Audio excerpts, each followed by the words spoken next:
Lupita, qué gusto. Veo a Lupita. Bueno, muy buenas tardes a todos y todas que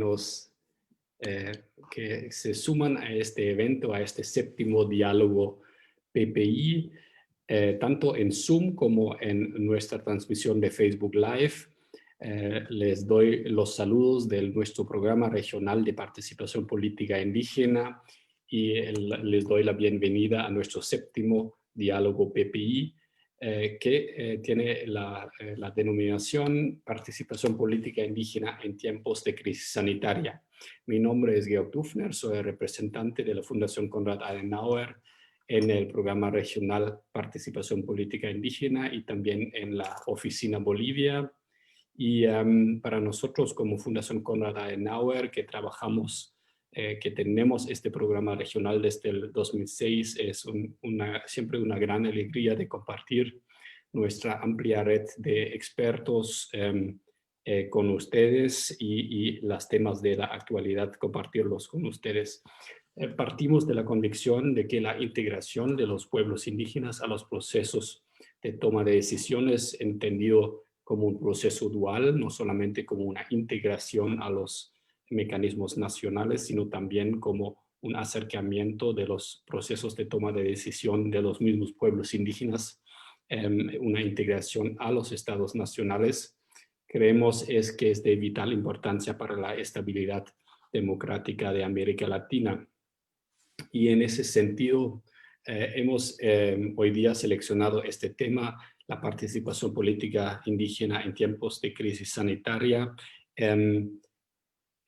Lo hemos tratado en ocasiones pasadas en los diálogos PPI en diferentes temáticas, la actualidad que nos toca en esta pandemia, y hemos ya observado obviamente muchos fenómenos que son de importancia para la temática de hoy. Hemos ya tocado el fenómeno de la ausencia del Estado. Hemos visto que la pandemia del coronavirus ha causado desencuentros, pero también desencuentros entre los estados nacionales, las poblaciones indígenas y las poblaciones mestizas, pero también nos ha mostrado muchos ejemplos de éxito, como en casos de diferentes pueblos indígenas que nos han mostrado que tienen una alta capacidad de resolver las problemáticas que involucra esta pandemia que toca a todo el globo. Hoy día nos vamos a preguntar justamente cómo se perfila el liderazgo indígena en estos tiempos, también cómo es armónico o es en conflicto con las entidades estatales, y nos vamos a poner la pregunta: ¿qué posibilidades tenemos para que eso no solamente sea un tiempo de presiones y decepciones, sino de esperanzas y mejoramientos en esta mayor participación y este acercamiento entre los estados nacionales y sus pueblos indígenas? ¿Cuáles van a ser los aprendizajes? Básicamente, cuando hemos salido de esta situación, ¿cuáles van a ser los aprendizajes? Vamos a tener una historia continua de decepciones, o vamos a tener algunos aprendizajes también que nos pueden enseñar algo para ambas partes en este juego. En ese sentido, hemos invitado tres destacados expertos y les voy a compartir la pantalla para poderles presentar mejor. Segundo. Espero que todos puedan ver la pantalla. Como primera participante tenemos hoy con nosotros Catalina Soberanis. Ella es guatemalteca, es abogada, notaria y profesora universitaria y consultora en diversas ramas de derecho y las ciencias políticas. Tiene estudios especializados en formación política, gerencia política, análisis y resolución de conflictos. Tiene estudios de posgrado en Derecho de los Pueblos Indígenas, análisis estratégico, seguridad y geopolítica, y doctorado en seguridad estratégica. Actualmente, ella es consultora en análisis estratégico en el PNUD de Guatemala y docente del curso de Derecho de los Pueblos Indígenas en la Universidad Rafael Landívar. Es integrante del Consejo de Expertos del Programa Regional de Participación Política Indígena en América Latina de la Fundación Konrad Adenauer. Bienvenidos, Catalina Soberanis. Y también tenemos con nosotros como segundo participante Josué Ospina. Josué es negociador y mediador en conflictos entre empresas, gobiernos y pueblos indígenas. Es consultor en participación ciudadana y manejo de crisis. Es miembro del Consejo Permanente de Participación Política Indígena de nuestro programa PPI y también es una persona demasiado humilde porque no menciona todos sus méritos aquí. En ese sentido también es autor de varios libros que ha editado el Programa de Participación Política Indígena, entre otros un estudio sobre los impactos sociales, ambientales de las hidroeléctricas en Panamá, Bolivia y Guatemala. Así que muy agradecido de tener Josué Ospina con nosotros. Y nuestro tercer participante es Ángel Pedro Valerio. Él es líder ashánica de la cuenca del río N del Perú. Es nacido y comunero de la comunidad de Pozzoteni. Vela por el amparo y tutela de los derechos individuales y colectivos de su pueblo indígena ashánica de la cuenca del río N. Él es actual presidente de la Organización Política Indígena Central Ashánica del río N, de la gestión 2017 a 2021, organización que representa 19 comunidades y 33 anexos de la cuenca del río N de la provincia Satipo. Es impulsor de la Asociación de Productores Ashánicas Kemifo-N, fue presidente del Comité Central de Autodefensa del Valle del Río N en el periodo 2015 al 2017 y fue subjefe de su comunidad Pozzoteni. Y también damos una cordial bienvenida a Ángel Pedro Valerio. Muchísimas gracias por estar hoy con nosotros.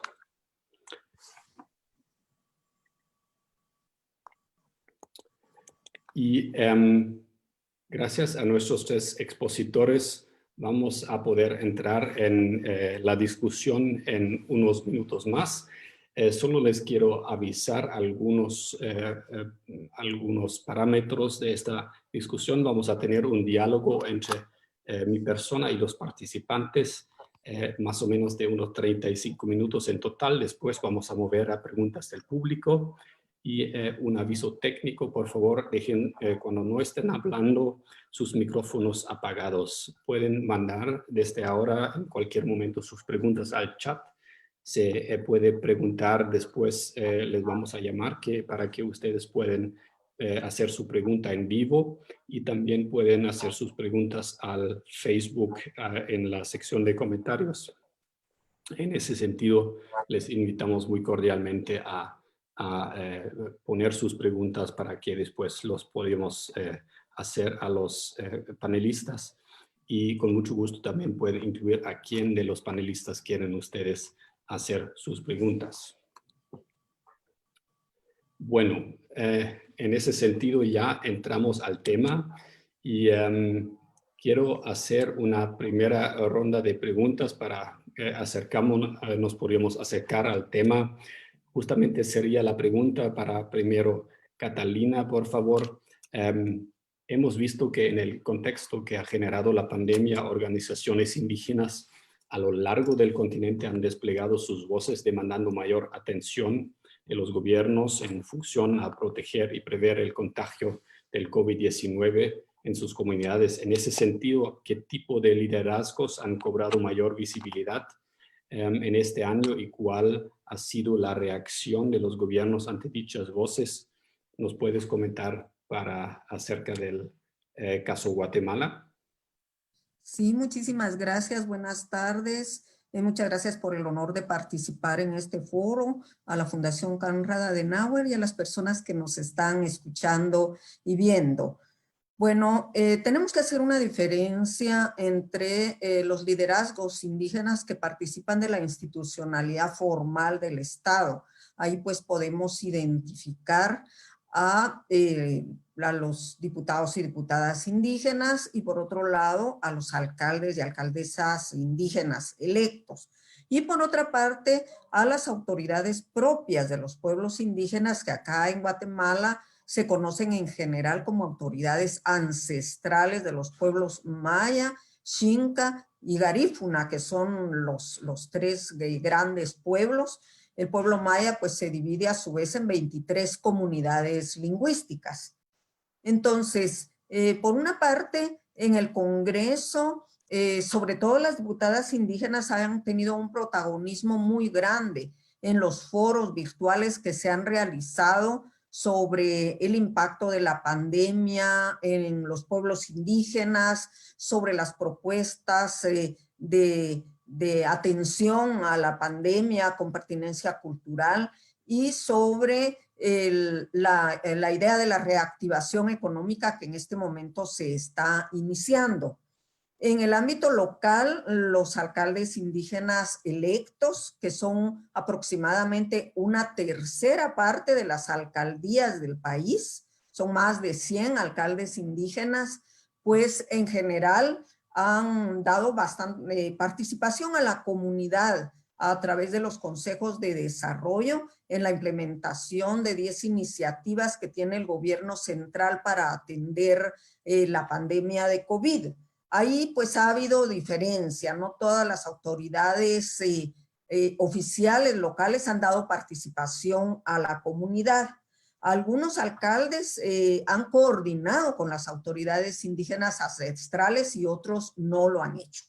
En el caso de los liderazgos ancestrales, estos han desarrollado una estrategia de autoprotección, de autoapoyo y solidaridad al interior de las comunidades indígenas, por una parte cerrando las comunidades al acceso a personas extrañas a la comunidad, incluso ha habido algunos problemas con el retorno de migrantes a sus comunidades. Y el otro tema es organizarse para atender a las personas más vulnerables o vulnerabilizadas por el hambre, repartiendo, digamos, los agricultores alimentos a sus vecinos y vecinas y hermanos y hermanas que carecen de medios para abastecerse.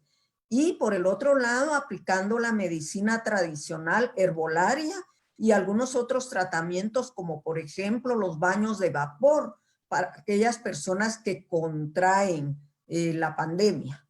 En ese sentido, a pesar de la baja presencia del Estado Nacional en el ámbito territorial, de la baja cobertura de los servicios sanitarios, sobre todo en las comunidades indígenas, ha habido menos contagios que lo que se esperaba, dada esa vulnerabilidad en que se encuentran los pueblos indígenas. Es así como yo podría resumir ese protagonismo que los liderazgos indígenas, tanto formales como autoridades ancestrales, han tenido. Muchísimas gracias, Catalina. Quisiera continuar en Centroamérica. Josué, ¿cómo quisieras caracterizar tú la situación en Panamá acerca de los liderazgos indígenas? ¿Cómo ves tú esta relación de los liderazgos indígenas con las medidas estatales? Sí, bueno, lo primero que tenemos que decir es que el Estado panameño tomó medidas muy generales en cuanto al control de la pandemia. Sin embargo, medidas estructurales dirigidas a pueblos indígenas como tales no fueron la primera observación ni las primeras medidas que el gobierno tomó. O sea, los pueblos indígenas no fueron la primera visualización que el Estado tomó para planificar medidas de control ante la pandemia. Sin embargo, los liderazgos indígenas territoriales presentes en los 12 territorios indígenas que hay en Panamá, las 7 etnias que hay en Panamá, sí tomaron medidas de autoaislamiento. Y esa medida de autoaislamiento fue la que permitió que, a pesar de que se pensaba que iba a haber un gran brote descontrolado en los territorios indígenas, hoy por día existen brotes, pero son muchos menores que los que existen en las zonas urbanas de Panamá. Entonces, a pesar de las grandes deficiencias estructurales que hay en los territorios indígenas, a pesar de las ausencias de estructuras de salud, falta de médicos, falta de agua potable, falta de electricidad, problemas de movilización, a pesar de todas esas circunstancias, tenemos que decir que los pueblos indígenas llegaron a un nivel de organización a partir de sus autoridades tradicionales para impedir que avanzara con gran fuerza la pandemia en sus territorios. Aquí en Panamá tenemos que hacer dos distinciones, y es que tres distinciones. La primera es que existen territorios indígenas y territorios indígenas donde también coinciden autoridades administrativas municipales. Hay territorios indígenas como los Guna que no tienen autoridades administrativas denominadas por municipios o corregimientos. Hay comarcas como la Nueva Buglé y la Emberá que sí tienen estructuras municipales. Entonces, hay una diferencia en la forma como se fue tratando el tema. Algunos tuvieron acceso a los recursos municipales que tienen cada municipio y que se les permitieron utilizar para el control de la pandemia, y otros territorios tuvieron que esperar que el gobierno centralmente enviara recursos a los territorios para combatir la pandemia. Entonces ahí hubo como una división en cuanto a la forma como se aplicó. Eso provocó la necesidad de que los pueblos indígenas de Panamá se organizaran, y en marzo CONAPIP, que es la Coordinadora Nacional de Pueblos Indígenas, reclama al gobierno acción en los territorios indígenas, en todos los territorios indígenas. Producto de ese reclamo de CONAPIP, que por primera vez CONAPIP se hiergue como un liderazgo fuerte. O sea, CONAPIP es la Coordinadora Nacional de Pueblos Indígenas de Panamá, y sin embargo su liderazgo como tal no es tan beligerante ni tan conocido. Pero estas circunstancias obligaron a levantar la voz, presionaron y generaron que el gobierno hiciera una modificación del Plan de Desarrollo de Pueblos Indígenas y sacara $2 millones de ese presupuesto para la aplicación de medidas en los territorios indígenas y la compra de insumos para la atención de la pandemia en territorios indígenas. Esa fue una acción lograda gracias al consenso de las autoridades tradicionales. Entonces sí, ha habido un aumento del liderazgo, por un lado, y por el otro lado también ha habido una disminución de ciertos liderazgos, como es normal, porque como veremos más adelante, hay situaciones que nacen de la pandemia y hay situaciones que se aprovechan en la pandemia. Y eso es parte de lo que tenemos que analizar. Entonces, sí ha habido una respuesta de liderazgo, sí hubo una presión hacia el gobierno. En agosto, las autoridades indígenas volvieron a reclamar de que se había aprobado los fondos, pero no se habían derivado el uso de los fondos para la atención de la pandemia en los territorios indígenas. Ahora eso se ha estado mejorando. El gobierno tiene una política de envío de alimentos a los territorios indígenas.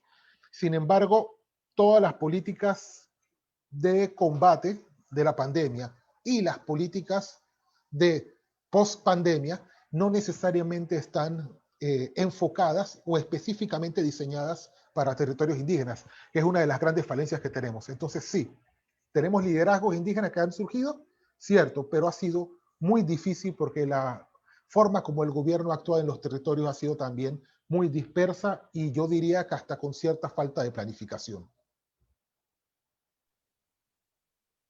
Creo que el fenómeno que básicamente tenemos políticas públicas que están muy pensados en las poblaciones urbanas o mestizas es un problema recurrente, y obviamente también queremos consultar a Ángel Pedro. Ahora hemos escuchado dos ejemplos de Centroamérica, países que son relativamente bien interconectadas, países relativamente pequeños donde las personas también pueden hacerse escuchar de mayor facilidad.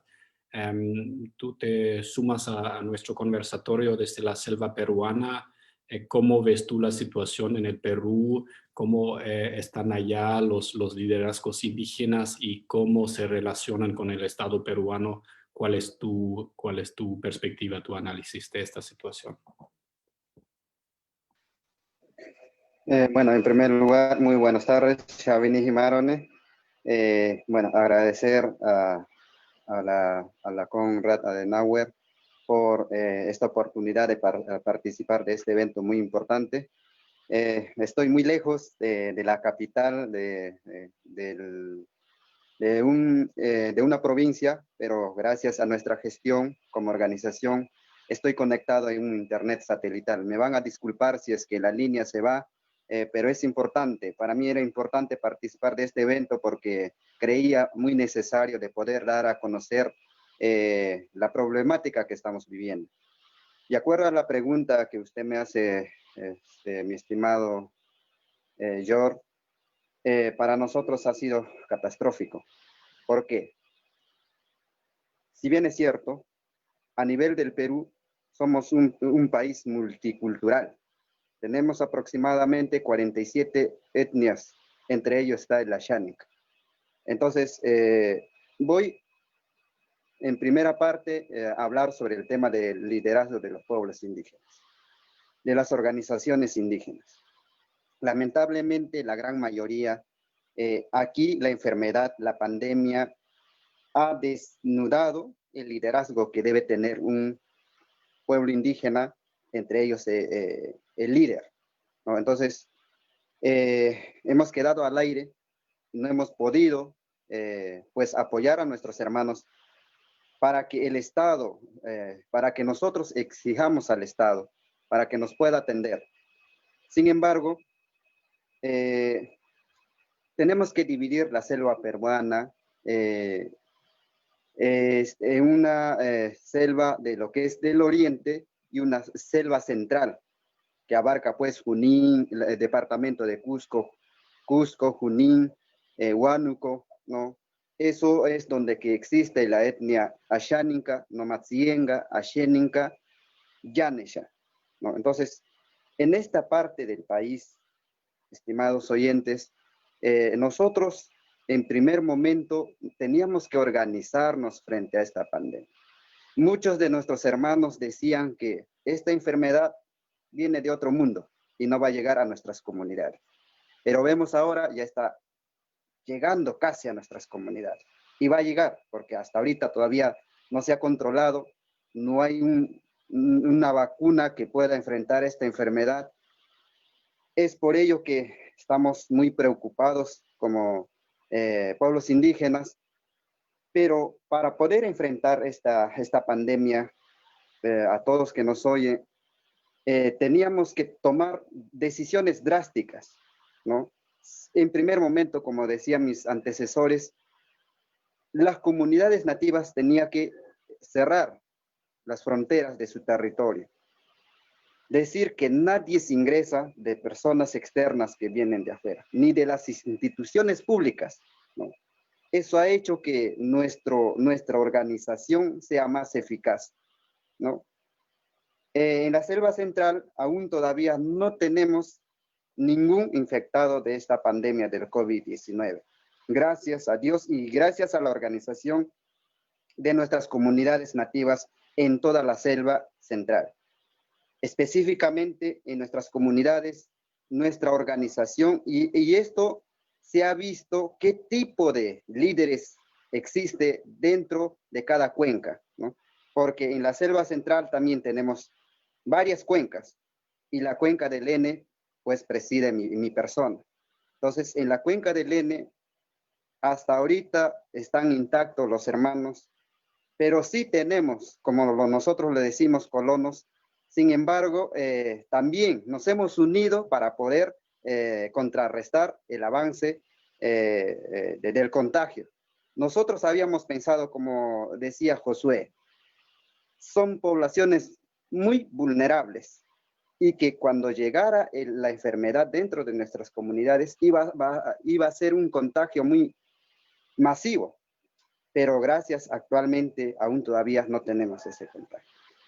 Entonces, ¿qué es lo que nosotros hemos hecho como organizaciones? En la selva central existe 13 organizaciones indígenas y nos hemos organizado para poder exigir al gobierno de que nos atienda. En nuestro país, deficiencia que existe en las comunidades nativas no es que cuando apareció la enfermedad o la pandemia, sino ha sido mucho tiempo atrás. Entonces, nosotros hemos exigido al gobierno hasta ahorita, para que sepan los participantes, no tenemos presencia ni siquiera del Estado. En temas de salud, educación, estamos totalmente olvidados. Se han hecho políticas públicas por parte del gobierno, pero no ha sido pensado en lo que se dice una política intercultural. Nos han invisibilizado a nosotros como pueblos indígenas. Pero eso demuestra pues de que nosotros tenemos que seguir unidos para poder exigir nuestro derecho. Y en cuanto al tema del Estado, ¿no? Entre los tres niveles de gobierno, alcaldía, el gobierno regional, el gobierno nacional, no ha habido respuesta. Ahí nuestro presidente de la República, quizás han tomado acciones inmediatas, pero lo que son zonas urbanas, pero para las comunidades nativas no han sido contempladas.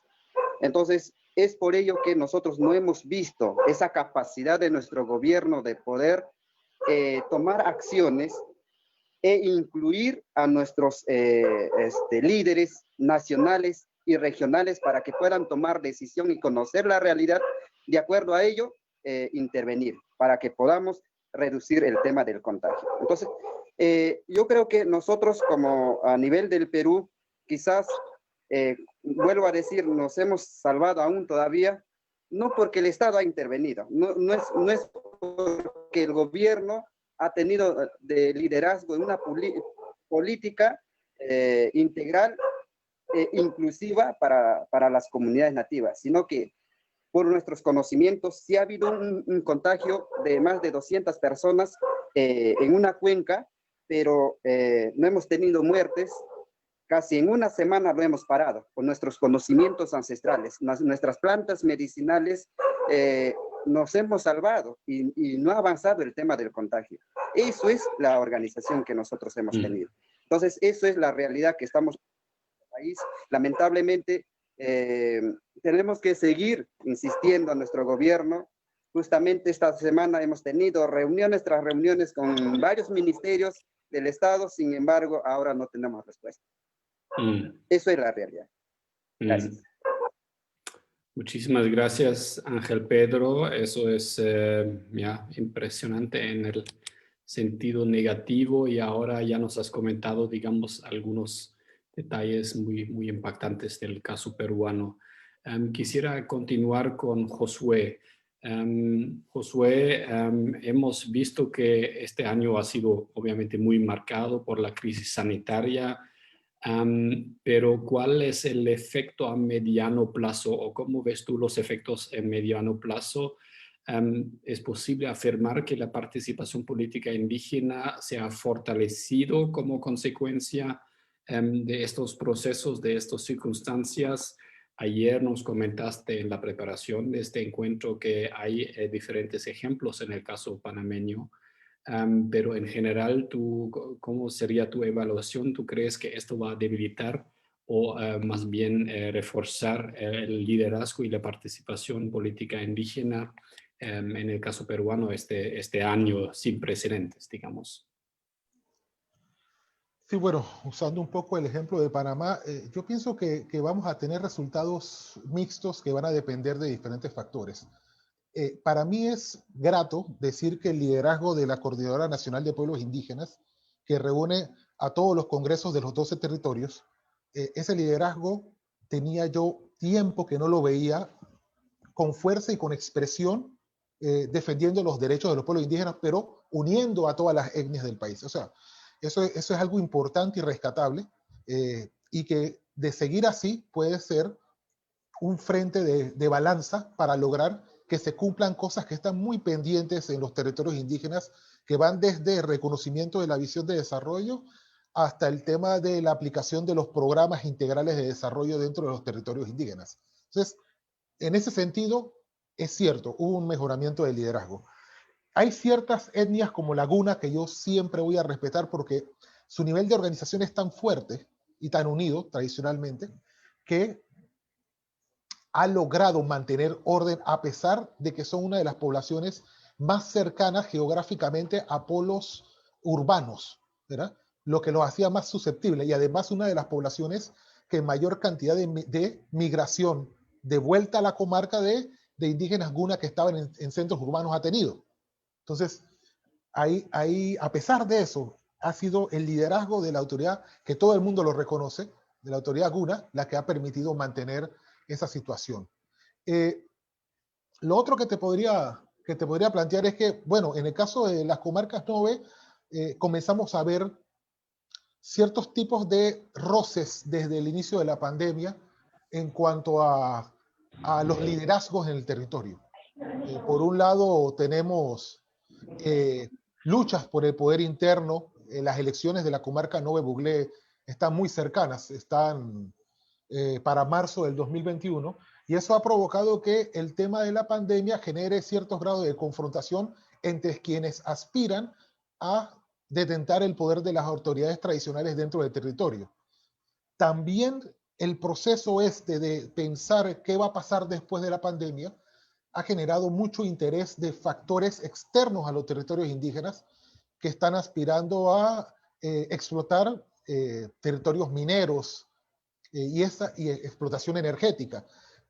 Y se ve cierto grado de influencia de actores externos tratando de inclinar la balanza sobre qué autoridades tradicionales o qué autoridades indígenas serán electas próximamente en los territorios, como en el ejemplo de la comarca Nove Buglé.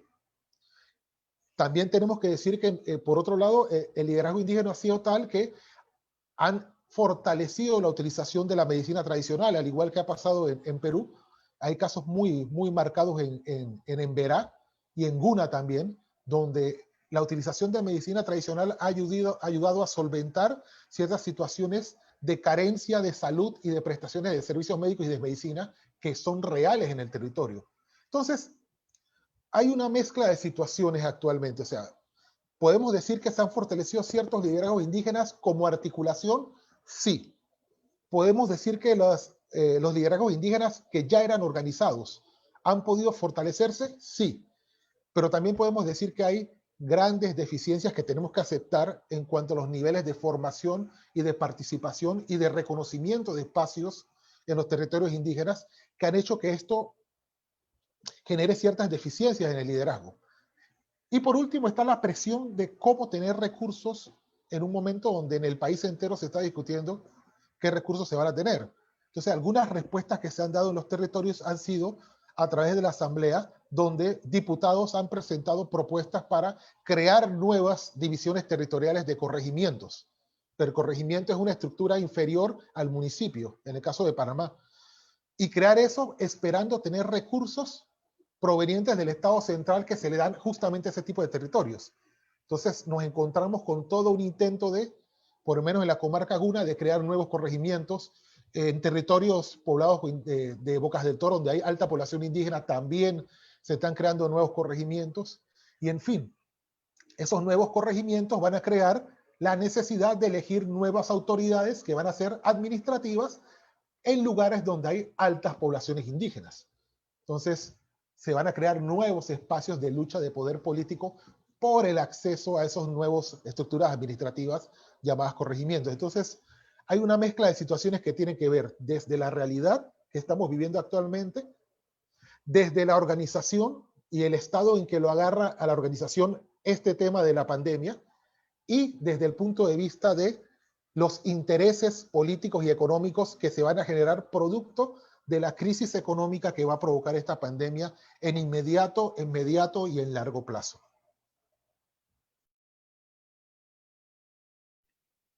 Super, perfecto. Muchísimas gracias, Josué, por esta explicación. Quisiera, antes de que abrimos las preguntas del público, que ya tenemos algunos, quisiera hacer una última pregunta, o digamos una pregunta mía a Catalina también.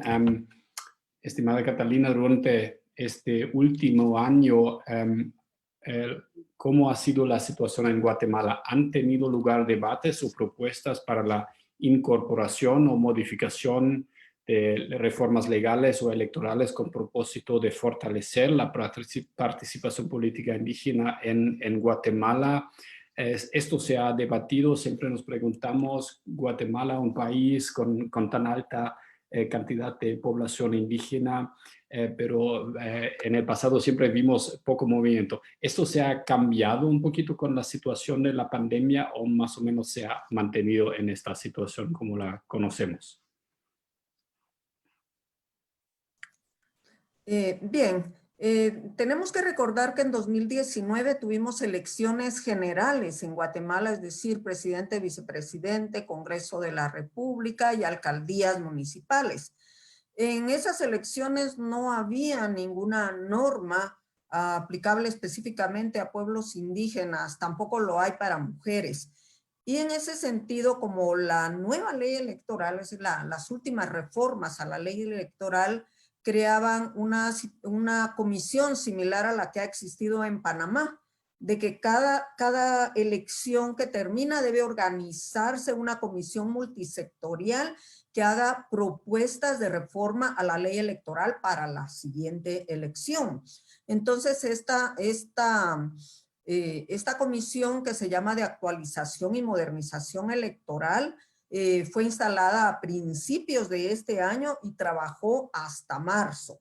El Tribunal Supremo Electoral convocó a que todo aquel actor o sector social que tuviese interés pudiera presentar propuestas de reforma a la ley electoral y de partidos políticos.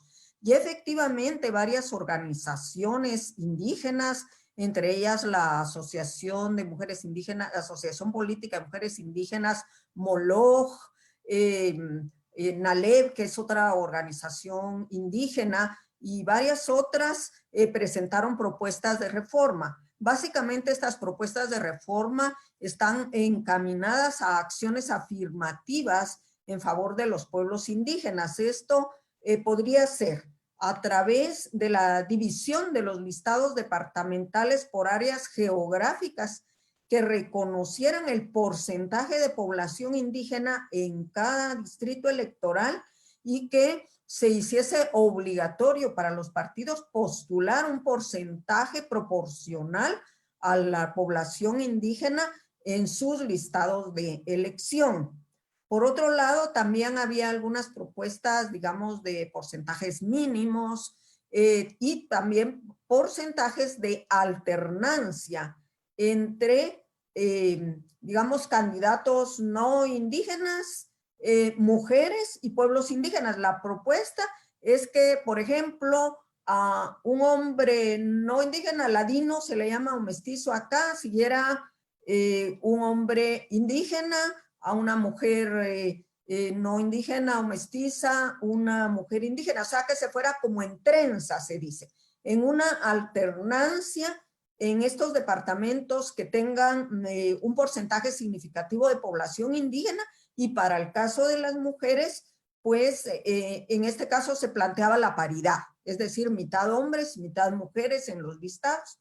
Sin embargo, la pandemia ocurrió precisamente en el mes de marzo, y en ese momento acababan de tomar posesión las nuevas autoridades del Tribunal Supremo Electoral, y estas retomaron las propuestas que había hecho sociedad civil, ya sistematizadas, ya presentadas en un acto público, pero no han hecho uso de su derecho de iniciativa de ley para presentarla al Congreso de la República. Casualmente esta semana se nos está convocando a la reactivación de una comisión de fortalecimiento del Tribunal Supremo Electoral y a recuperar todos estos temas que se quedaron como en pausa durante la pandemia.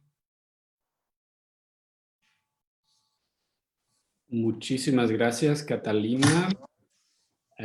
Creo que este ambiente legal, digamos, también es un punto importante a tocar y vemos que efectivamente sí hay ciertos movimientos también y siempre se necesitan también impulsos desde el exterior y de vez en cuando estos efectos shock, digamos, que tenemos, como es el caso ahora, de vez en cuando tiene sus efectos. Por lo menos se ha discutido muchísimo el rol de los pueblos indígenas y su éxito, su relativo éxito en cómo han copado con la crisis, con la pandemia también. Así que creo que eso es importante. Ya tenemos muchas preguntas de público y quiero abrir en este momento las preguntas del público. Tenemos una pregunta para Ángel Pedro y la pregunta viene de Francisca Vargas de Chile. Es una pregunta larga. Francisca, adelante. Tienes que hablar rápidamente. Bueno, voy a hablar muy rápido. Buenas tardes a todos. Un gusto, Ángel. Un saludo ahí a la selva peruana de todo corazón. Mi pregunta es la siguiente. En el año 2019 recibiste el premio Ecuatorial, así que muchas felicitaciones por eso. Luego de recibir este reconocimiento, el mismo año participaste en la cumbre sobre acción climática de la ONU en Nueva York. Es ahí donde usted denuncia amenazas de muerte de parte del narcotráfico. Lo que usted apuesta en ese momento es al desarrollo alternativo para impedir el narcotráfico del territorio indígena. ¿Usted me podría explicar a qué llama cultivos alternativos para eliminar las siembras ilegales de la hoja de coca? Y lo otro, el Estado dijo iniciar una erradicación de los sembríos de la hoja de coca. ¿Esto ya ha sucedido en su territorio? Un abrazo. Gracias. Gracias por la pregunta. Sí, justamente nosotros como organización estamos muy agradecidos por ese reconocimiento de verdad y nos ha ayudado mucho, ¿no? Nosotros como pueblos indígenas, ustedes sabrán y conocen también de que siempre nos han tildado como una etnia que solamente sobrevive de la pesca, de la caza, pero nosotros hemos querido voltear esa mirada desde afuera, ¿no? Queríamos demostrar que nosotros los pueblos indígenas sí tenemos esa capacidad de poder producir. Entonces, por eso es lo que nosotros hemos creado una asociación de productores netamente ashánicas para que se puedan a dedicarse a poder sembrar cacao, café, con instrumentos de alta tecnología para que podamos producir a gran escala. Entonces, eso es lo que ha hecho esta asociación. Es por ello que nos han reconocido a nivel de este premio ecuatorial. Y lo estamos logrando. Lo segundo, en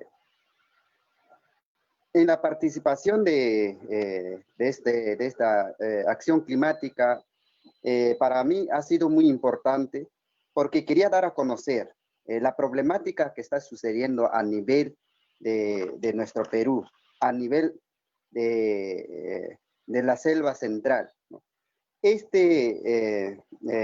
Sembrío ilícito que ha venido desde muchos años antes sigue acrecentándose en nuestro territorio. ¿Por qué? Estamos hablando, este sembrío de hoja de coca ha venido desde muchos años antes. Ha habido el tema de la erradicación en diferentes partes de nuestro país, de Perú. Sin embargo, quizás ahí hubieron éxitos, pero no al 100%. En caso nuestro, en la selva central, principalmente en la cuenca del Ene, justamente el día de hoy, a pesar que he sido amenazado, sigo estando en el ojo de la tormenta, como se dice, en la boca del lobo, como se dice. ¿Por qué? Porque mi responsabilidad como presidente de la organización es seguir fortaleciendo a mis hermanos, a lo que nosotros llamamos cultivos alternativos. Es, pues, las plantas que son legales, que no son perseguidos por el Estado. Llámese cacao, café, ajonjolí, plátano y otros productos que existen en nuestro país son los que nosotros estamos apostando como pueblos indígenas. ¿Por qué no queremos la hoja de coca? Ustedes saben, si la planta, como los grandes cocaleros dicen que es sagrada, pero cuando sembramos 15, 20 hectáreas, se vuelve ilícito porque ya no es normal, se hace la maceración de la hoja de coca y se convierte en droga. Entonces, es por ello que nosotros no queremos apostar por ello, ¿no? Entonces, sabemos que es perseguido por la ley. Entonces, por eso es que he denunciado. Cuando nosotros hemos hecho este tema de la denuncia, he sido amenazado, pero hasta ahorita sigo en esta situación. El Estado no ha garantizado mi vida personal, pero no quiere decir que no voy a bajar la guardia y no voy a seguir apoyando a mis hermanos. Al contrario, eso me da mucha fuerza para seguir combatiendo los ilícitos que existen en nuestro país. Entonces, el tema de la erradicación no se ha dado. Ha sido un fracaso muy claro, porque acá ese es el centro de lo que es el tema de los narcotráficos. Entonces, se ha intentado hacer esa erradicación, pero vuelvo a decir y quiero decirles que esto ha fracasado, pero lo que nos dicen que sí va a continuar, pero no estamos seguros si va a continuar o no. Esa es la política del Estado, ellos son los que deciden y si lo quieren hacer, tienen que tener una buena estrategia. Muchas gracias. Muchas gracias, Ángel. Tenemos una pregunta para Josué de parte de Dalton Aguirre. Dalton, por favor.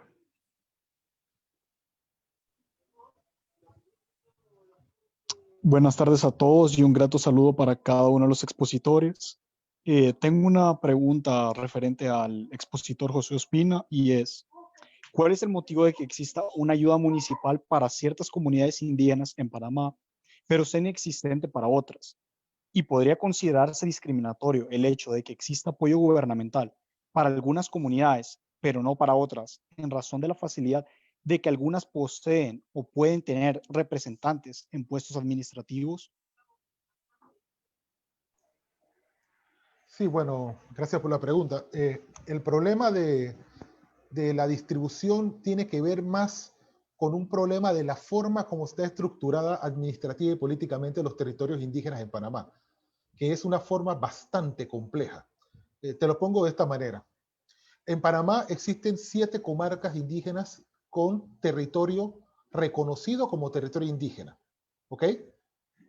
Sin embargo, de esas 7, algunas, la comarca 9 tiene municipios indígenas que eligen autoridades indígenas. La comarca en Verá tiene población indígena, pero territorios municipales que son elegidos mixtamente por población indígena y no indígena. La comarca Guna tiene un solo corregimiento dentro de toda la comarca y por lo tanto no tiene municipios, ¿verdad? Así que recibe recursos de descentralización de otra vía. Gracias a que tiene una autoridad tradicional fuerte, sí lo reciben, cosa que no pasa con la comarca Nove, que lo recibe directamente de las autoridades administrativas de los municipios. En el caso del territorio Nazoteribe en Panamá, ellos tienen un representante de corregimiento, pero no tienen municipio y como municipio responden a otro municipio más grande. Entonces, no es necesariamente un problema de discriminación, es un problema de un mal diseño administrativo político del territorio. Hubiera sido más fácil si tú defines que el territorio indígena será autónomo y por lo tanto como territorio le asignas recursos descentralizados y punto, ¿verdad? Y se acaba el problema. O si definieras que todos los territorios indígenas van a tener organización municipal indígena y reciben recursos igual que cualquier municipio. Entonces, cada uno de los territorios indígenas en Panamá han peleado por sus propias leyes y han sido sus dirigentes los que han creado este tipo de dualidades administrativo-políticas dentro del territorio. Entonces, dado que fueron los propios dirigentes en su momento histórico los que generaron esta situación, yo no te puedo decir necesariamente que es un problema de discriminación. Lo que sí te puedo decir es que como Estado, la visión del desarrollo del Estado no está apuntado al desarrollo de los pueblos indígenas. Y eso sí causa un problema. ¿Por qué? Porque históricamente en Panamá, a pesar de los grandes recursos que hemos manejado antes de la pandemia, los grados más altos de desigualdad en índice de desarrollo humano, ahora multifactorial, o sea, las mayores desigualdades en Panamá están en territorios indígenas. La menor inversión del Estado en temas sociales está en territorios indígenas. Y la única inversión real fuerte que hay en los territorios es subsidios por pobreza. Entonces, mientras mantengamos esa política estructural, todas las pandemias, esta y las que vendrán, nos van a agarrar con un Estado que no ha definido una política correcta hacia los territorios indígenas y con territorios indígenas que tienen dualidades muy grandes en cuanto a su funcionamiento administrativo político. Entonces, pienso que en algún momento, y gracias por la pregunta porque me permite plantear un tema, en algún momento el Estado panameño y los territorios indígenas van a tener que discutir seriamente cómo se maneja el tema de la descentralización de recursos en territorios indígenas como tal, para evitar que esas distorsiones de la planificación, ¿verdad?, y de la visión de desarrollo generen un acrecentamiento de las desigualdades que fueron desnudadas y desencarnadas por esta pandemia, que ya existían antes de la pandemia, pero que ahora todo el mundo parece que se dio cuenta que existen. ¿Ves? Entonces, eso es lo que pasa. Es un tema bastante complejo que va mucho más allá del tema que si el Estado es discriminador o no. Yo te diría que la estructura institucional y la forma como se han construido ciertos territorios indígenas con la participación también de dirigentes indígenas, no ha sido necesariamente la más correcta. No sé si con eso te respondo la pregunta. Muy claramente. Muchas gracias por su... De nada. Muchísimas gracias, Josué. Y tenemos una pregunta ahora que estamos en pandemia y estamos todos con ciertas limitaciones de movilidad. La pregunta acerca de las conexiones de los medios cada vez se vuelve más importante, y tenemos una pregunta justamente que va en ese sentido, que es de Miguel León para Catalina Soberanis. Miguel, por favor, puedes poner tu pregunta. Sí, buenas tardes, no sé si me escuchan. Sí. Sí. Sí, buenas tardes, un saludo desde la región Ixil de Guatemala, y un gusto de saludar a Catalina Soberanis, una persona que ha aportado mucho al país. Mi apreciación es que, bueno, se valora mucho todo lo que los pueblos indígenas hicieron ahora en esta época de la pandemia. Sin embargo, tengo una percepción como que los pueblos indígenas no tienen acceso a la tecnología. Hablemos, por ejemplo, el tema de la educación. El Estado dijo, bueno, todo es virtual ahora, y la educación pública, pues no tiene un costo. Sin embargo, las comunidades indígenas no tienen la capacidad, los recursos para conectarse a un internet. Esa es si esa es una percepción o habrá alguna, estaré mal. Únicamente, muchas gracias. Buenas tardes, qué gusto verle por este medio. Sí, he tenido oportunidad de estar con ustedes allá en la región Ixil, de los 3 municipios de esta región. Hace algunos días fue presentado el informe de un observatorio indígena acerca de la pandemia de COVID. Y en este informe, que se hizo una encuesta en 2.600 hogares, 39 municipios de 8 departamentos con población mayoritariamente indígena. Y la gran mayoría respondió que efectivamente no tienen acceso a internet, pero más grave aún que eso, muchos de esos hogares no tienen acceso a televisión, es decir, no tienen un aparato de televisión, porque el Ministerio de Educación ha estado impartiendo tanto a través de internet como a través de la televisión los programas educativos. Entonces muchos de ellos no tienen televisión, y todavía más, muchos no tienen energía eléctrica. Entonces, esta encuesta nos demostró que en esos departamentos en que la población es mayoritariamente indígena, la educación en una gran medida ha entrado en suspenso. El ciclo escolar va a terminar en noviembre, y muchas y muchos niños indígenas prácticamente han desertado. Es decir, ha habido deserción escolar, pero no porque ellos o sus padres o madres lo quieran, sino simplemente porque no tienen acceso a la educación virtual. Así que su afirmación no es solamente una percepción, lo reflejan las encuestas, y también lo podemos identificar acerca de la distribución de los servicios de energía eléctrica de internet en el país. Muchas gracias. Muchas gracias, Catalina. Bueno, muchísimas gracias, Josué. No sé si tú querías complementar algo, mostrando tu mano. Yo pienso que es una realidad que nace de estos problemas estructurales que estamos hablando.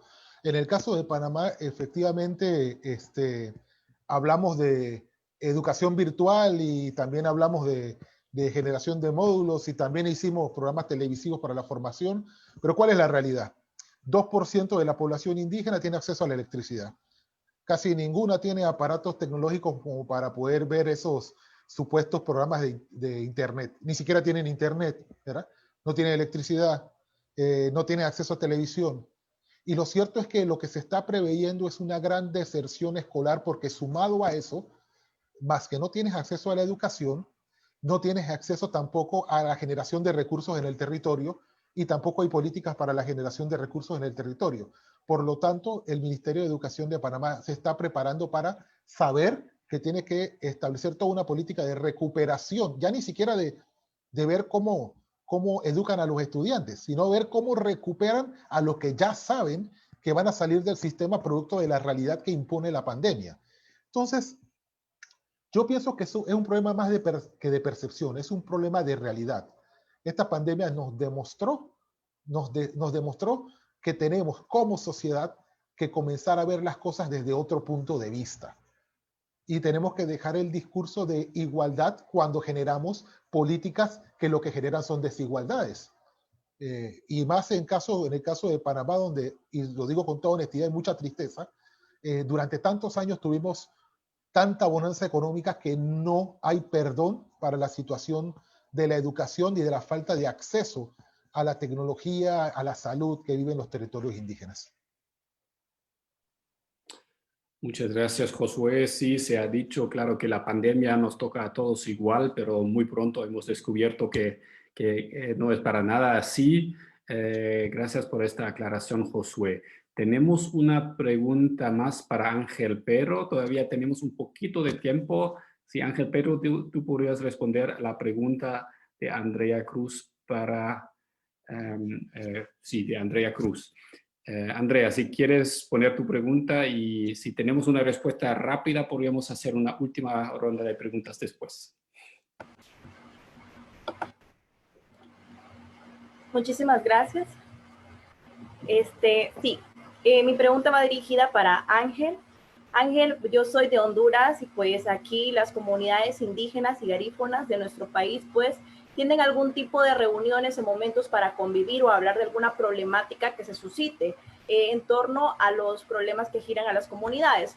Sin embargo, ¿cómo están haciendo ustedes en el ámbito de sus reuniones o recreaciones, tomando en cuenta de que se deben de tomar medidas de distanciamiento social, cuarentena y todo ello? ¿Están siguiendo estas medidas? ¿Hay algún ente por parte del Estado que esté velando porque se cumplan estas medidas rígidas que generalmente han dictado los gobiernos a nivel mundial? Muchas gracias por la pregunta.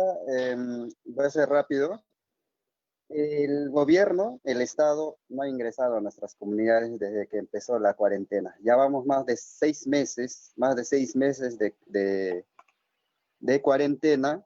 El Estado no está ingresando a nuestras comunidades. Han decretado muchas leyes para que podamos cumplir el tema de bioseguridad, el tema de poder cumplir las disposiciones del gobierno, pero no nos han enseñado cómo hacerlo. Desde nuestra parte como organización, sí, hemos ingresado a nuestras comunidades, enseñarles qué es lo que tienen que hacer para poder prevenir y no contagiarse de este COVID. Entonces, nosotros mismos nos hemos organizado para poder enfrentar esta enfermedad. Como vuelvo a decir, el gobierno se ha olvidado de nosotros. Entonces, no puedo yo hablar de que el gobierno ha ingresado, nos ha apoyado. Pocas. Hemos conversado con las redes de salud que existe en nuestra provincia. Nos ha apoyado un poco, pero quien lo ha hecho mejor somos nosotros, los pueblos indígenas, que estamos organizados. Muchas gracias. Muchísimas gracias, Ángel Pero, de verdad muy puntual, muy claro. Hemos casi terminado, agotado nuestro tiempo. No obstante, quisiera para resumir esta ronda hacer la misma pregunta a todos los 3 participantes. Primero a Catalina, y la pregunta sería si tuviésemos que resumir 3 lecciones aprendidas respecto a la participación política indígena en Guatemala o en su respectivo país durante este año. ¿Cuáles serían estas 3 lecciones? Bueno, yo creo que una lección que no es propiamente de la participación política, pero es una gran lección que los pueblos indígenas del mundo nos están dando, es su cosmovisión. Una cosmovisión en que el ser humano está integrado con el resto del universo, que es un elemento más del universo, y que si no cuidamos a todo el universo, nuestro medio ambiente, nuestros recursos naturales, nuestras especies, están llegando estas pandemias que en muchos casos tienen un origen zoogénico. Y esa es una primera lección para mí, el que aprendamos a cuidar la naturaleza y a respetar el entorno natural y el entorno de todas las especies. La segunda lección es que los pueblos indígenas nos han dado una lección de resiliencia, de solidaridad, de apoyo mutuo y de autogestión en la pandemia, a pesar de que los gobiernos no le han dado la suficiente atención a la pandemia en los territorios de pueblos indígenas. Y la tercera lección es que los estados tienen que tomar responsabilidad, como bien lo ha dicho Josué y también Ángel Pedro, en las políticas públicas de dar una cobertura a toda la población y a todo su territorio con los servicios básicos, sobre todo los servicios de educación, los servicios de salud, y ahora se hace muchísimo más evidente los servicios de energía y de acceso a la tecnología. Yo ahí me quedaría. Muchísimas gracias a todas y a todos y a la Fundación de nuevo. Muchas gracias, Josué. ¿Quisieras complementar algo tú a estas 3 lecciones aprendidas? Bueno, yo creo que Catalina fue bastante amplia, pero déjenme agregar solamente 2 cosas. La primera es que se ha demostrado que nuestras sociedades son mucho más desiguales que lo que pensamos nosotros, que lo que pensaban los gobiernos, que lo que pensaban las propias poblaciones indígenas. Lo segundo que se demostró es que la organización indígena tiene una capacidad real de organizarse y contraponerse a la ausencia del Estado y de reclamar derechos. O sea, en todos los territorios, Panamá, la experiencia de Ángel Pedro es muy marcada, la experiencia también de Guatemala y otros países, han sido la beligerancia de las autoridades indígenas tradicionales, ancestrales, la que ha logrado visibilizar una situación de desigualdad en medio de la pandemia y contraponer y crear mecanismos que han sido más funcionales o menos funcionales, pero que han sido válidos en los territorios indígenas. Y lo último y lo diría para cerrar, es importante entender que más allá del tema de la pandemia, existe una realidad que va a ser mucho más fuerte posiblemente que la propia pandemia que estamos viviendo. Y que nos toca a todos entender que la población indígena es parte de esa realidad, tan parte como lo somos todos los miembros de la sociedad. Los que somos en parte indígenas, los que son totalmente indígenas y los que no son indígenas. Y si no entendemos esa realidad, la forma como vamos a salir como sociedades de esta situación va a ser muy mala. Así que yo lo dejaría para la reflexión. Agradezco a la Fundación Konrad Adenauer la invitación al programa de participación política indígena. Como siempre, ha sido un placer y gracias a todos los participantes. Super, muchísimas gracias, Josué. Ángel Pedro, obviamente te dejamos también a ti para añadir algo, pero también tenemos una última pregunta desde México de Carlos Gómez. A lo mejor también quieres responder a su pregunta y demos una última pregunta del público y también obviamente con mucho gusto puedes añadir, digamos, 3 lecciones que habíamos aprendido en este tiempo. Pero antes de eso, doy una última vez la palabra a Carlos Gómez.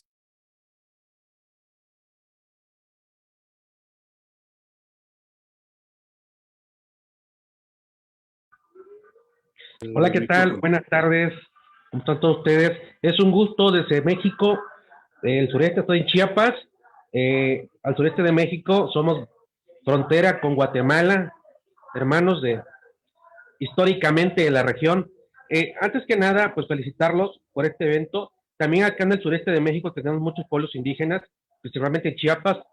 Hay 12 pueblos indígenas reconocidos por la Constitución. Sin embargo, la situación que ha prevalecido en esta región es en el sentido de que las desigualdades sociales que se han marcado por la territorialidad de las élites políticas han logrado como una especie de paternalismo a través de subsidios, y que esto está creando una problemática ahora en la situación de la pandemia, porque al no haber desarrollo económico y todo es subsidiado, entonces está generando una situación económica terrible para esos pueblos indígenas de poder enfrentar el acceso tecnológico. También hay deficiencia Chiapas apenas el 13.5% tiene internet, las zonas indígenas no, son casi alrededor de 40 municipios o 40 departamentos para hacer la equivalencia, que son pueblos indígenas.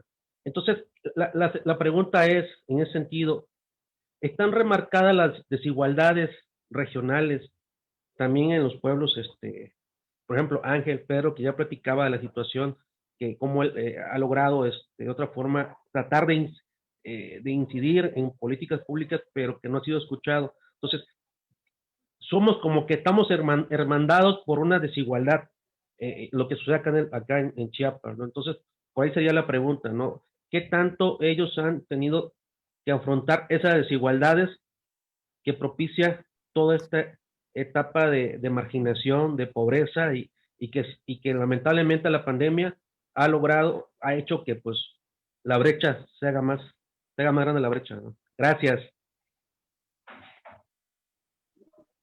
Muchas gracias, Carlos. La pregunta es muy importante para nosotros. Yo quiero mencionarle de que si esperamos al gobierno, no nos va a atender.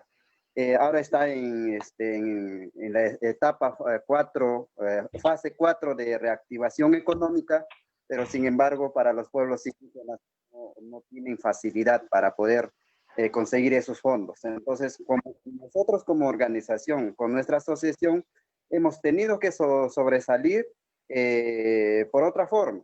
Tenemos aliados, hemos buscado empresas para que podamos salir de esta situación. Entonces, como ustedes saben que nosotros en nuestras comunidades, antes no se necesitaba para comprar sal, para comprar todas nuestras necesidades, pero con el pasar del tiempo, las necesidades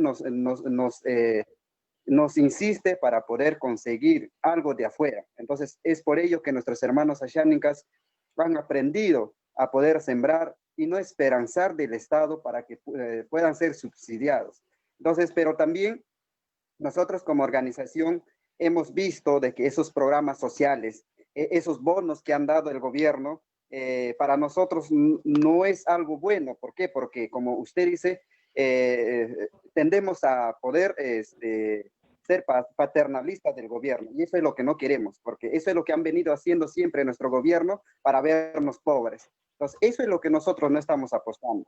Entonces, estamos buscando la forma cómo sobresalir de esta pandemia por sí solos, con otros apoyos gubernamentales, las cooperaciones, y estamos seguros de que sí lo vamos a hacer. Muchas gracias. Gracias. Gracias, Ángel Pedro, y te invito, si quieres, también responder a la pregunta que ya he puesto también a Catalina y a Josué sobre cuáles serían tus 3 lecciones aprendidas acerca de la participación durante este año, como lo denominé, cuál sería tu resultado.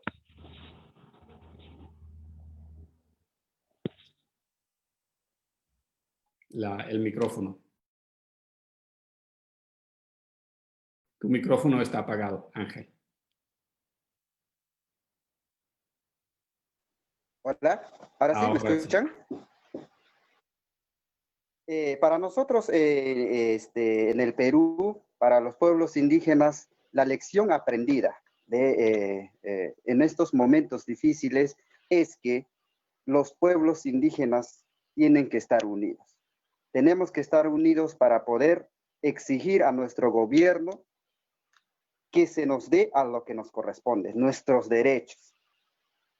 Para nosotros ha sido una oportunidad de decir al gobierno, desde muchos antes nos ha relegado, y esta vez es nuestra oportunidad de decirle, nos toca de que nos pueda atender.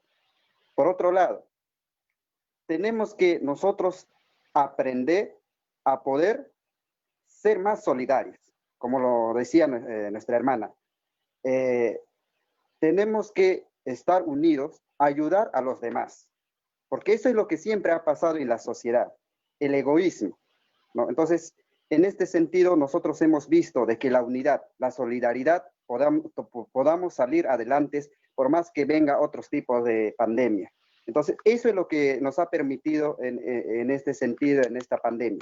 Y por último, hemos visto de que tenemos que insistir más en poder exigir que las políticas públicas del gobierno pueda ser incluida lo que es la política intercultural en los diferentes aspectos, en educación, salud, economía y la conectividad. Porque como ya lo dijeron los que me antecedieron, en este estado de emergencia sanitaria hemos visto de que totalmente nos hemos desconectado, ¿no?